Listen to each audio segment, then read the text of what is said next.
Mobile internet চালু নিয়ে পূর্ব ঘোষণা অনুযায়ী রোববার সকাল 9:30টায় মোবাইল অপারেটরদের সঙ্গে বৈঠকে বসেন আইসিটি প্রতিমন্ত্রী জুনায়েদ আহমেদ পলক। এতে অংশ নেন মোবাইল ভিত্তিক আর্থিক সেবাদাতা প্রতিষ্ঠান বিকাশ, নগদ, রকেট ও উপায়ের প্রতিনিধিরাও। প্রায় 1.5 ঘণ্টা বৈঠক শেষে গণমাধ্যমকে মোবাইল ইন্টারনেট চালুর বিষয়ে সিদ্ধান্ত তুলে ধরেন প্রতিমন্ত্রী। রোববার বিকাল 3টার পর সব অপারেটরের 4G ইন্টারনেট সেবা সচল করার ঘোষণা দেন তিনি।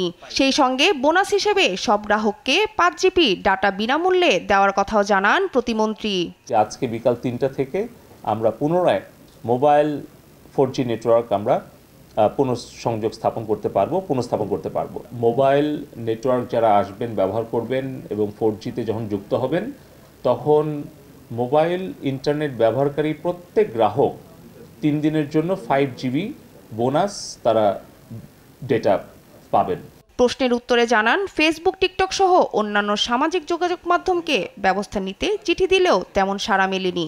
তবে চিঠির জবাব দিতে এসব প্রতিষ্ঠানকে 31 জুলাই পর্যন্ত সময় বেঁধে দেওয়ার কথা জানান তিনি। ফেসবুক, ইউটিউব এবং টিকটককে এবং সোশ্যাল মিডিয়া যারা পপুলার প্ল্যাটফর্ম আছে তাদেরকে আমরা একটা চিঠি দিয়েছি বিটিআরসি থেকে। আমাদের দেশে ঘটে যাওয়া বিভিন্ন অনাকাঙ্ক্ষিত সহিংসতা এবং বিভিন্ন ধরনের যেই প্রচার, গুজব, আপনি যেটা যথার্থই বলেছেন যে গুজব, মিথ্যা অপপ্রচার, এগুলো ছড়িয়ে যে বিশৃঙ্খল অবস্থা সৃষ্টি করেছে একদল ষড়যন্ত্রকারী, সেগুলোর বিভিন্ন প্ল্যাটফর্ম, বিভিন্ন কন্টেন্ট আমরা তাদেরকে বিভিন্ন সময় পাঠিয়েছি।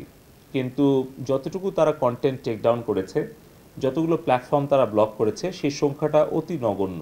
এই সকল উত্তর দেওয়ার জন্য আমরা 31 জুলাই আমরা এই সোশ্যাল মিডিয়া প্ল্যাটফর্মগুলোকে ঢাকায় এসে বিটিআরসিতে তাদেরকে লিখিত এবং মৌখিকভাবে জবাব এবং ব্যাখ্যা দেওয়ার জন্য আমরা অনুরোধ করেছি।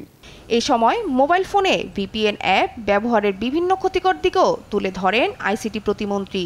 অস্থিতিশীল পরিস্থিতি সৃষ্টি হওয়ায় গেল 18 জুলাই বন্ধ করে দেওয়া হয় মোবাইল ইন্টারনেট সেবা। শিউলি রায়, দেশ টিভি, ঢাকা।